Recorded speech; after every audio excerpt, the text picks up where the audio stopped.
मैं भी गैया चराने के लिए जाऊंगा। यशोदा मैया ने कहा कन्हैया किसने कहा तो बड़ा हो गया। अरे गैया चराने जाते हैं पूरा पूरा दिन लग जाता है, शाम को लौट करके घर आते हैं। भगवान कहते हैं नहीं मैया मैं भी गैया चराने जाऊंगा। यशोदा मैया ने कहा ठीक है गैया चराने जाना लेकिन जूतियां पहन करके जाना। भगवान ने कहा मैया अगर मैं जूतियां पहनूंगा तो जितनी गैया हैं सबके लिए जूतियां बनवा। यशोदा मैया ने कहा कन्हैया पशु भी कई जूतियां पहनते हैं क्या? ये सुन करके तो भगवान जोर जोर से रोने लग जाते हैं। यशोदा मैया ने कहा क्या हो गया कन्हैया कोई बात बुरी लग गई क्या? भगवान कहते हैं मैया गैया को कभी पशु मत कहना, ऐसे ही उसे माता का स्थान नहीं दिया गया है। फिर भगवान सभी ग्वालों के साथ गैया चराने के लिए जाते हैं। दोपहर का समय है, दोपहर के समय गैया वृक्ष के नीचे बैठी हैं, आराम कर रही हैं। और दोपहर के समय भगवान कन्हैया अपने सभी ग्वालों के साथ में वृक्ष के नीचे बैठ करके भोजन कर रहे हैं। भगवान अपने सभी ग्वालों के साथ में वृक्ष के नीचे बैठ करके भोजन कर रहे हैं। तो भगवान कन्हैया कहते हैं कि ये श्री दामा बड़ा चालाक है। हम जितने भी पकवान लेकर के आते हैं सारे पकवान का स्वाद लेता है लेकिन ये अपनी छाछ हमें कभी नहीं पिलाता। और श्री दामा परीक्षित महाराज इसीलिए नहीं पिलाते थे छाछ भगवान को कि कहाँ ये बड़े घर का लड़का पकवान खाने वाला और मैं अपनी साधारण सी छाछ का स्वाद से क्यों दूं।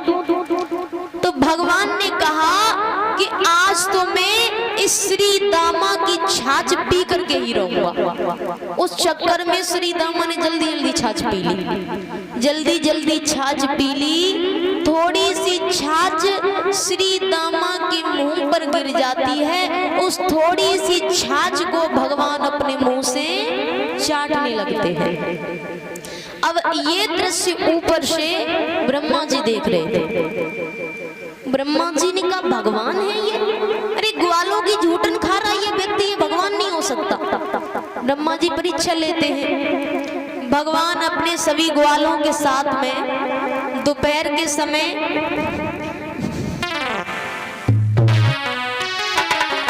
भगवान अपने सभी ग्वालों के साथ में दोपहर का समय है, वृक्ष के नीचे लेटे हैं, आराम कर रहे हैं। तो ब्रह्मा जी आए और जितने ग्वाले थे उन ग्वालों को लेकर के ब्रह्मा जी ऊपर स्वर्ग में चले जाते हैं।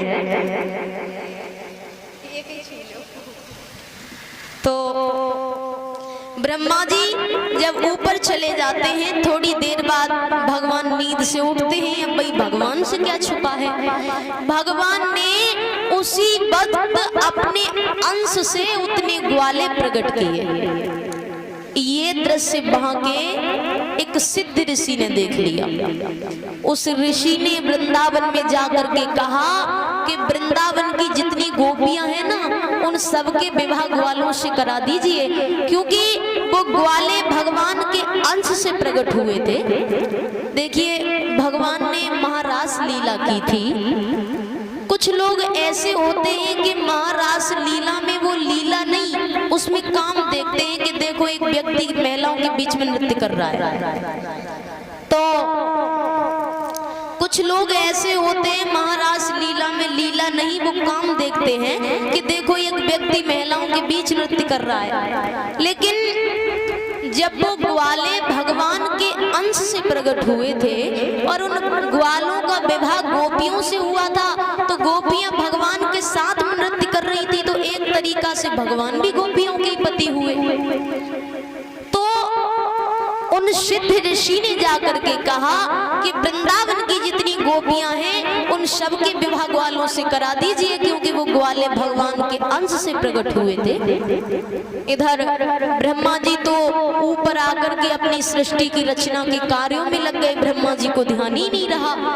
कुछ समय के बाद ब्रह्मा जी को ध्यान आता है तो ब्रह्मा जी ने कहा कि चलो भाई चल करके देखे नीचे। ब्रह्मा जी आते हैं, देखा सब वैसा का वैसा, कुछ नहीं बदला। फिर ब्रह्मा जी को अपनी गलती का एहसास हुआ, ब्रह्मा जी को लगा कि हाँ वास्तव में ये भगवान है। तो ब्रह्मा जी को अपनी गलती का एहसास हुआ, ब्रह्मा जी ने भगवान से माफी मांगी। तो भगवान ने ब्रह्मा जी से कहा कि मैं बड़ी सी बड़ी गलती की माफी दे सकता हूँ, लेकिन मेरे भक्त को कोई मुझसे दूर कर दे, मैं उसे माफ कभी नहीं करता।